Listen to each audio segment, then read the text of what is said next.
This na the Tecno Spark 8 when Tecno released about 2 weeks ago. The Spark 8 na the latest phone for the Spark family after Tecno released the Spark 7, the Spark 7P and the Spark Go 2021 few months ago. For this new release, I expect am to dey better pass the Spark 7 and the Spark 7P. The phone dey run on Android 11 with 5000 mAh battery, 16 megapixel camera for back and the Super Boost system optimization when dey make the phone run very fast and operate fast too. Very cool. So for this video, I go talk about the design, I go talk about the functions, I go talk about the camera and I go talk about the price. Plus, if you wan hear about my own opinion about the phone, if na good phone or if na bad phone, watch the video reach the end. If you dey find somewhere for this video, use the timestamp for the description section. Mosquito dey bite anybody wey no gree subscribe to this channel after they watch my video. So if you no want make any mosquito bite you for night, make you respect yourself and subscribe now. I go still appreciate am if you touch that like button and help me share this video with your friends. The phone come inside this packaging box when you dey see for the screen now. The packaging box na the same with the Spark 7 own. Check the description for the link to the Spark 7, Spark 7P and the Spark Go 2021 unboxing and review video. Inside the box, the phone na come first. As always, the quick specification wrap the phone. The 5 specifications when Tecno mention here include the 16 megapixel artificial intelligence enhanced dual camera, the 5000 mAh long-lasting battery, the 6.5-inch HD Plus dot-notch screen, the Super Boost system optimization, and the DTS stereo sound effect. For me, na the Super Boost system optimization and the DTS stereo sound system na stand out the most. The other specifications for here, we don't see the entire. So when I on the phone, I go test the sound if it makes sense and I go see if the phone dey run fast and operate fast too. The back of the phone dey shine like mirror. Sincerely, for the average budget phone like this one, I go say the design of the back makes sense. The same thing applies to the front side of the phone. The screen covers the entire front of the phone, so the display go dey flawless.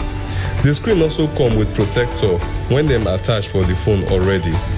The next thing inside the box na the pouch. E dey flexible and transparent. I dey curious to know if e go fit the phone, so I test am and see how e look.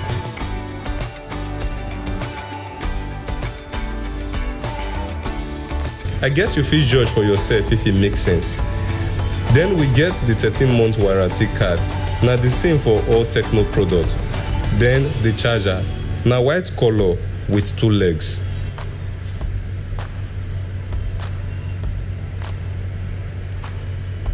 Next na the charging cable.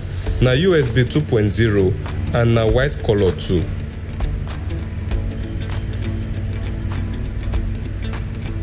Next na the earpiece. Na white color too. E no too fancy me. E just look normal like every other ordinary earpiece to me. Finally, na the SIM injector.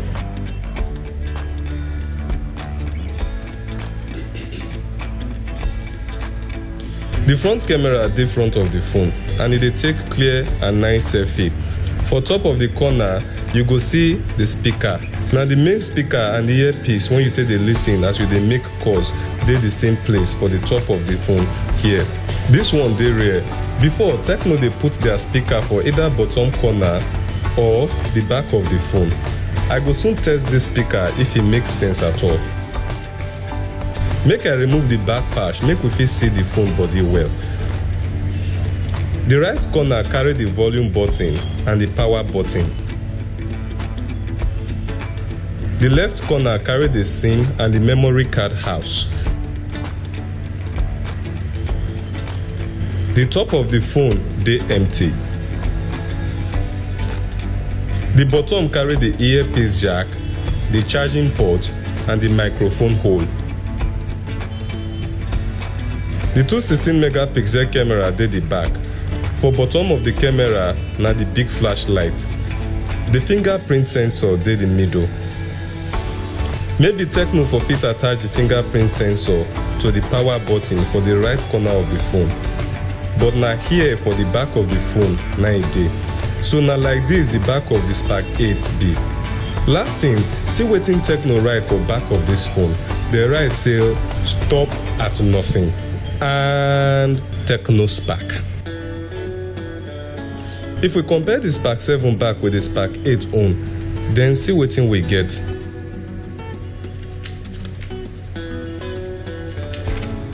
So I turn the phone on and do the initial setup. After about a minute, the home screen. Wow, I like the wallpaper. Good job from Tecno. Okay, so I test the response of the phone. It dey okay to me. It not dey respond that fast like high-end phones like Samsung, but this one dey respond fast enough for users to be satisfied. For the quick settings, it get do not disturb, one hand mode, WhatsApp mode, peak proof, game mode, and the theft alert. These features na wetin we go expect from Android 11 phone. The smart panel of this phone really dey smart. It go show up if you swipe from any of the sides of the phone. By default, it dey activated. You fit choose to deactivate am for main settings. For the about phone screen inside the settings of the phone, you go see say the phone dey run on 2GB RAM and 64GB ROM. I get problem with the 2GB RAM. I expect 3 or 4GB RAM. The CPU of the phone na Octa-core with 1.8 GHz refresh rate. The HiOS version na 7.6 and the screen resolution na 720 by 1600 pixel. The phone dey support OTG and nearby shell. As for the security, it gets the app lock, the face unlock, fingerprint unlock, pattern lock, pin lock, password lock, and finally the theft alert. The theft alert security when dey this phone dey different from the previous ones. For this one, depending on the settings when you activate, if you plug charger or earpiece for the phone, if person unplug them, the phone go start to make security sound to alert you say somebody touch am. The phone still gets the kids mode feature too. In case you want to restrict your children to only some parts of the phone, the default app when come with the phone include FM, but the FM no dey work without earpiece. The latest phones when dey for inside Tecno Pop family get FM when they work without earpiece, so I expect this one to get the same feature, but it no get am. So if you buy this phone and you wan use FM, hold your earpiece near body. The default music player na Boomplay. I like to play one cool music for you now, but I need internet connection to play am. The sound recorder no bad for recording. Listen as I dey record sound. Now listen to the sound when I record with the Spark 8. Oh, hello, sound recorder, come on, tell me, can you hear me?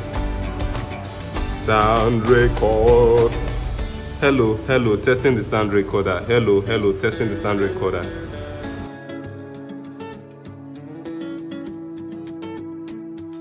Hello, sound recorder, come on, tell me, can you hear me? Hello, testing the sound recorder. Hello, testing the sound recorder.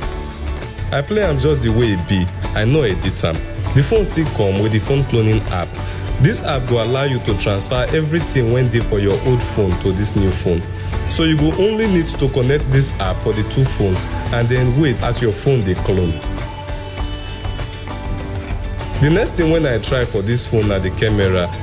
Even though it gets 16 megapixel artificial intelligence enhanced camera for back, the video from am no dey special. It no get any special effect when I go fit mention. The zooming scale na ×8, and this same back camera dey good if you want take slow motion videos. The slow motion mode go allow you take normal videos of any time length, like 30 seconds. Then when you want play the video, it go dey in slow motion, and then the time go increase from 30 seconds to like 1 minute 30 seconds. The 8 megapixel camera when dey the front no bad too. See video when I take with am. One reason why I think Tecno needs more improvement on their camera quality is that although it looks clear here, but if you zoom this video or if you want to edit this video in some settings, it won't really So you dey wait for my opinion whether the phone dey good or not. I no dey praise phone just because I dey review am. If the phone good, I go talk am, and where for bad, I go talk am. For my own opinion, honestly, I like the phone. One reason na the display. E dey wide enough for watching movies, to engage for video calls, and to play games. I still like the phone because of the design too. The body no be top notch, but on the average, if you get phone like this for your pocket, e go give you the impression say you belong. I guess you know wetin I mean. To dey fair, I no like the earpiece when follow the phone come. I believe say Tecno don grow past this stage. Dem for fit come up with something when dey better pass this one. My last problem na the FM. I no go need phone when FM no go work without earpiece. So Tecno, na una final warning na be this. I expect the next phone for this Spark series to carry FM when go work even when you no plug earpiece. See the price of the phone for the screen. It is somewhere around 60,000 naira. Na Megalight Communication Service for Yenagua, Bayelsa State, na dey sponsor this video. So if you dey anywhere for Bayelsa State capital, you fit buy this phone from them. Their office dey for Abis Mechanic Junction near UBA Bank.